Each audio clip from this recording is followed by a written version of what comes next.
Mr. Secretary, what did you think of the Benghazi situation? The question is Benghazi. I think that if we're going to put people in outposts, we ought to provide the security for them.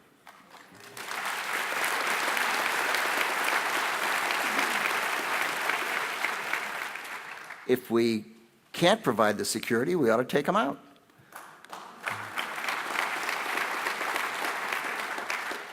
The Brits knew the threat. They knew precisely that al-Qaeda-related terrorist organizations were in the neighborhood and that they were heavily armed. And the Brits pulled their people out of Benghazi. The United States people in Benghazi knew the threat. They knew there were al-Qaeda-related organizations heavily armed. And they asked for additional assistance and didn't get it. Second, what I think about Benghazi. I think that the idea that the President of the United States, within a matter of hours, would go off to Las Vegas and give a speech was unusual.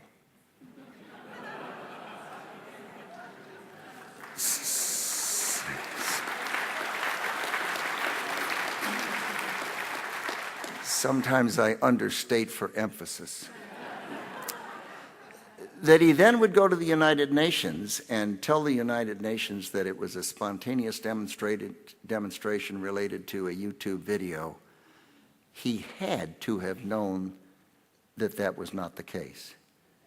His people had talked to the number 2 man on the phone. He told them what was going on.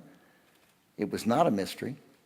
For Secretary Clinton to then go to the families of those that had been killed and promise that the United States would seek out and find the man who did the YouTube video and punish him, even though by then everyone in the world knew it had nothing to do with the YouTube video.